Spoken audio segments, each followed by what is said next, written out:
Welcome, everyone, to This Explainer. I'm Rachel Morgan, and today we're tackling what's arguably the ultimate choice for your retirement, taking absolute control of your superannuation.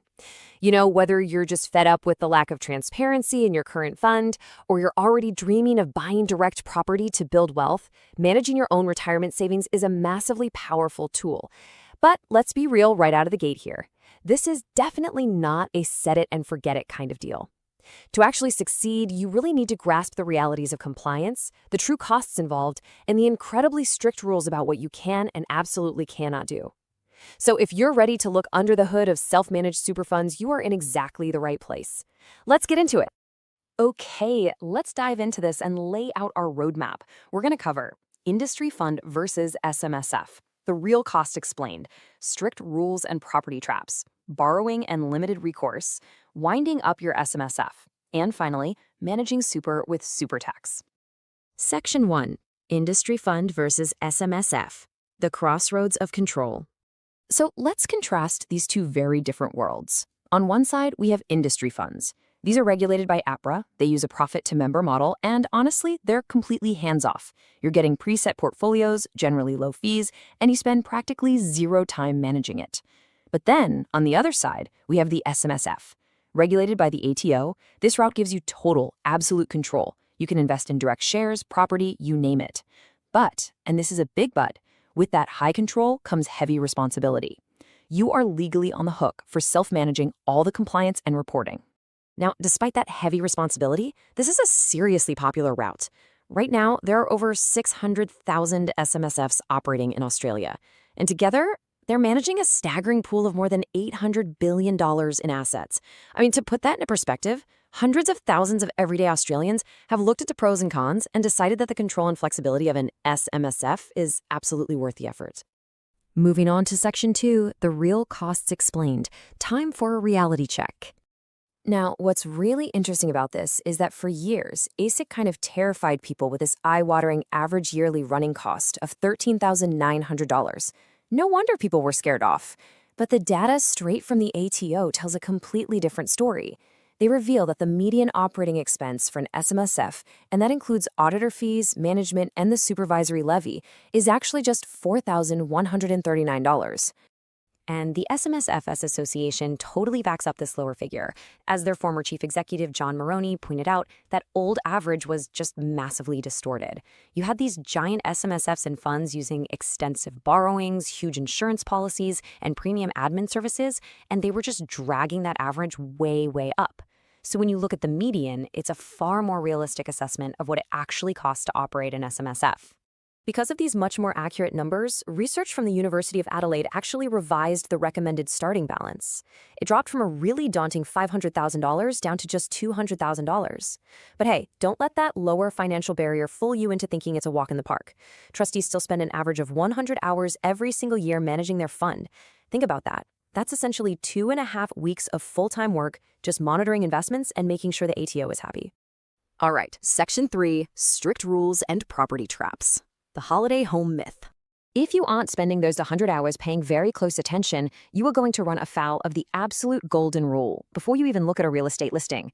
It's called the sole purpose test under Section 62 of the SIS Act. Your fund must be maintained solely for providing retirement or death benefits. Full stop. It cannot provide a current day benefit to you or your relatives. The ATO treats breaches of this incredibly seriously, and yes, the penalties can fall on you personally. So the crucial point is, let's talk about a really appealing fantasy. You buy a beach house through the fund, you rent it out, and you use it for a family getaway a couple of times a year. Sounds amazing, right? But the reality is a very strict list of no's. There is zero personal use allowed, literally not even for one weekend. You cannot rent it to your adult children, even if they pay market rent. And you absolutely cannot offer discounted stays to any related parties. Let's clarify the nuance here, though, because intent and use are everything.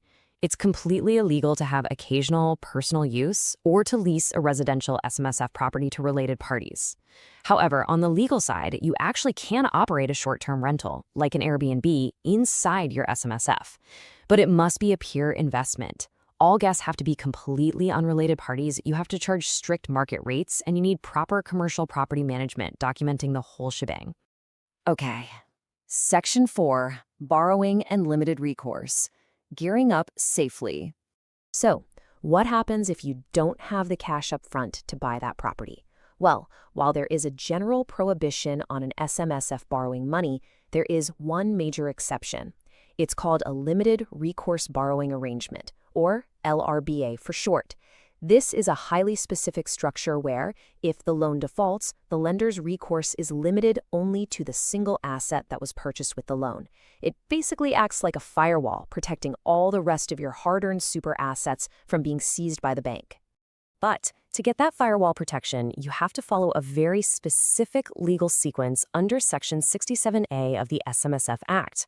First, you've got to establish a holding trust, which is often called a bear trust, and you have to do this before you exchange any contracts. Second, the property must be a single acquirable asset, like a house on a single title. And third, the bear trust becomes the legal owner of the asset on behalf of the superfund, effectively routing the SMSF borrowing safely into the trust. Look, it sounds like a great setup, but you need to be wide awake to the risks here. Lenders are going to charge higher interest rates and fees for SMSF loans. You also face some strict cash flow pressures. If the property is vacant, your SMSF still has to make those loan repayments, which might mean you have to pump in more member contributions out of your own pocket.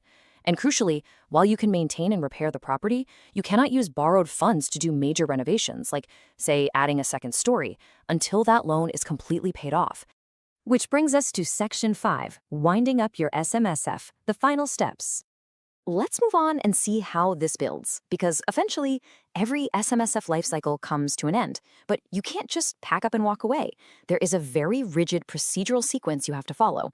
First up, all trustees must sign a documented written agreement to wind up the fund. Then, you've got to dispose of all assets, selling them or legally transferring them, and dealing with any capital gains tax implications. Next, you must complete a final independent SMSF audit. Then, you lodge your final annual returns with the ATO. And finally, you close the bank account. And I really need to emphasize this point because it comes straight from the ATO's own warnings. You must close the bank account last. It is a massive mistake to jump the gun here. If you close that account too early, you could completely miss your final ATO tax refunds, or you could severely delay the entire wind-up process simply because you won't have a way to pay those final liabilities or accept incoming SuperStream rollovers. And finally, Section 6, Managing Super with Supertax. So, we've covered the amazing control, the surprising costs, and those really severe compliance rules. If all of this feels a little overwhelming, remember, you do not have to face it alone. Engaging a specialist firm like Supertax PT Ltd means they carry that heavy administrative burden for you. Supertax provides expert support starting right from compliant SMSF establishment and structuring. They handle the comprehensive ATO compliance management so you don't accidentally breach that sole purpose test.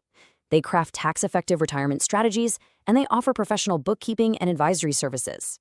And this brilliantly illustrates how they essentially allow you to enjoy the high control and flexibility of an SMSF entirely without the headache. Which leaves us with one final thought. The difference between an average retirement and an exceptional one usually comes down to control and getting the right advice. Will you leave your retirement to chance and a hands-off fund, or will you take control? Reach out and follow Supertax today to confidently secure your financial future and actively design the retirement you actually deserve. Thank you so much for joining me on this explainer. I'm Rachel Morgan, and I will catch you next time.